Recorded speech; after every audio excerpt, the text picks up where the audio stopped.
Bonjour à toutes et à tous et bienvenue dans cette nouvelle vidéo de The Happy Dog. Aujourd'hui, je vais vous parler d'un sujet pour lequel je reçois beaucoup de questions, qui est les allergies alimentaires de Happy.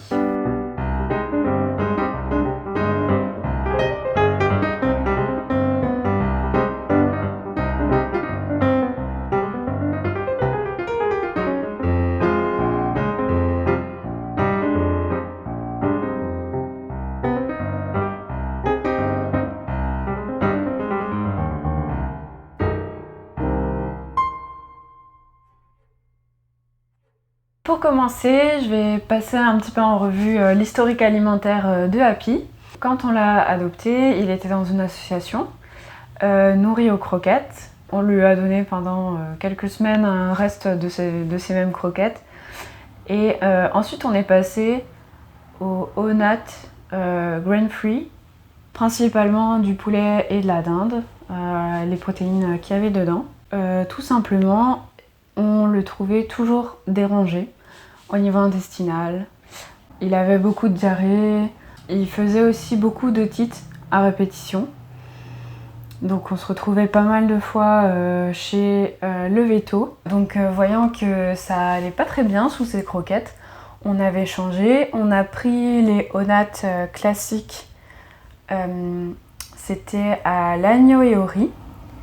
Et en fait, en fin de compte, à part augmenter le volume des sels, ça n'a pas fait grand chose. De mémoire, à ce moment-là, j'étais déjà donc, dans la démarche de chercher une nourriture assez naturelle pour Happy. Et donc du coup, j'avais trouvé des petites friandises, des petits cubes de poulet séché.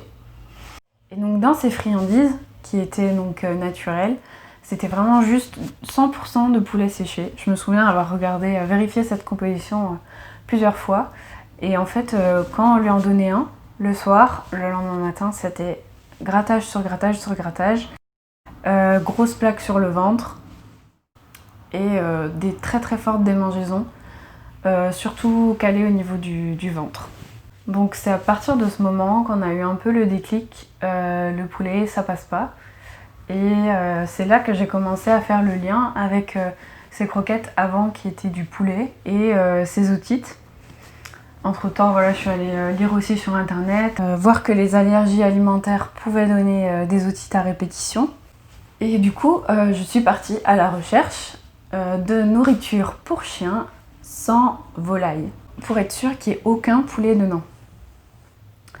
Et en fait, ça a été une recherche absolument sans fin, puisque à chaque fois, mais vraiment je vous jure à chaque fois que je trouvais une composition qui me plaisait plus ou moins dans les croquettes, à la fin, en tout petit, en italique, il y avait écrit graisse de volaille. Genre 0,3%, 0,5%. Et ça m'énervait parce qu'en fait, graisse de volaille, ça veut tout, ça veut rien dire. Est-ce que c'est du poulet? Est-ce que c'est pas de poulet?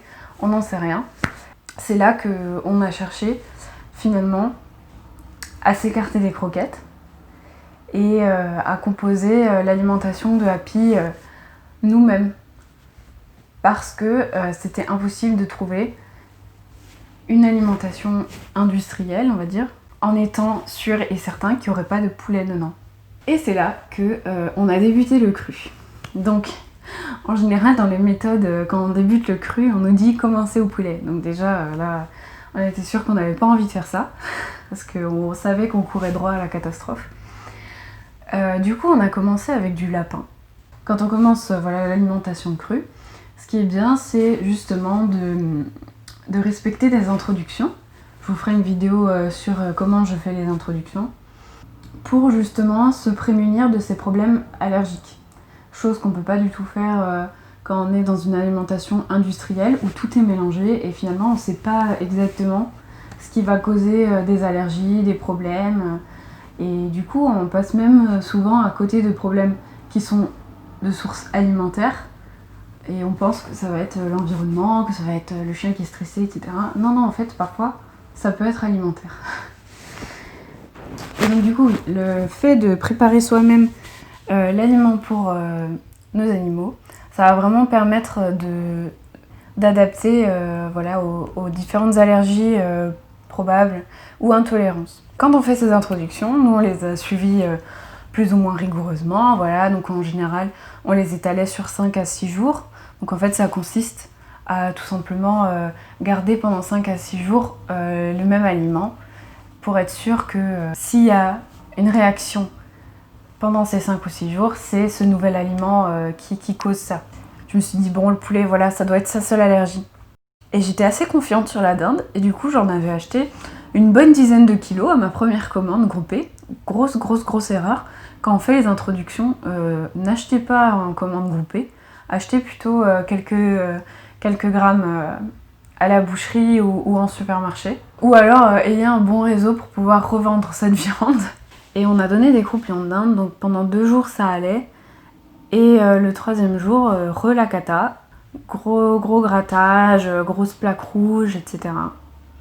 Donc voilà, on a retiré toute la dinde de toutes ces rations qu'on avait bien sûr préparées à l'avance, puisque quand on fait des introductions, il faut absolument pas préparer 2 mois à l'avance, hein, comme nous on faisait. Et en fin de compte, une fois qu'on avait retiré toute dinde de ces rations, eh bien ça allait de nouveau très bien. Le mieux de toute façon, c'est les régimes d'éviction. Donc comme je vous dis, avec des introductions où vous ajoutez de la nouveauté, mais sur la durée, et du coup ça vous permet vraiment de voir que c'est cette nouveauté-là qui crée le problème. Et donc le second problème alimentaire qu'il peut y avoir, c'est les intolérances. Donc les intolérances, ça va pas être des gros grattages et des grosses réactions comme les allergies. Ça va être en réponse donc à un aliment, plutôt des désordres d'ordre digestif, des problèmes à digérer, des lourdeurs, voilà. Et donc du coup, Happy, il a eu ça aussi. Et en fait, il a déclaré ça quand on avait fait notre tout premier bouillon d'os. On était trop contents, il était trop beau. Et le soir même, on lui en a donné plein. Et en fait, le lendemain, il a eu une diarrhée monstre. Et il a eu des problèmes digestifs comme ça pendant toute une semaine. Tout simplement parce qu'on n'avait pas fait attention. Dans le bouillon d'os, on avait mis des os d'agneau. Et on lui avait jamais fait goûter l'agneau, on lui avait jamais introduit l'agneau. Donc on ne savait pas quelle était sa réaction vis-à-vis de l'agneau. Et en fait, juste ce bouillon d'os, ça a suffi à lui flinguer les intestins. Et du coup, on était hyper déçus. Et on n'était pas certain que c'était ça, mais bon, c'était en soi la seule différence. Donc bon, on s'était dit peut-être c'est juste le fait que ce soit un bouillon d'os, peut-être on l'a raté, peut-être voilà. Donc du coup, on a retenté l'expérience. J'avais pris sur le site Yummy Barf, ils vendent de la panse d'agneau et des testicules d'agneau. Donc pour varier les abats et pour avoir un apport en panse, j'avais acheté 1 kg de chaque. Les testicules, c'était bien passé. Donc j'avais fait l'introduction correcte et tout, et c'était bien passé. Donc il a au maximum 36 grammes d'os rabat. Donc c'est pas une très grosse dose. Il faut savoir que les intolérances, il peut y avoir la tolérance zéro. Dès qu'il va avoir cet aliment, il va partir en vrille au niveau intestinal. Soit il y a une petite tolérance, donc pas au-dessus de 50 grammes, pas au-dessus de 3 grammes, voilà, ça va dépendre, il peut y avoir des seuils aussi. Et en fait, quand on a essayé la panse, donc la panse, je crois qu'il peut y en avoir, il peut en avoir jusqu'à 114 grammes, un truc comme ça dans sa ration. Au fur et à mesure des jours, le grammage de panse augmentait, ça allait pas du tout. Il a de nouveau eu des problèmes digestifs.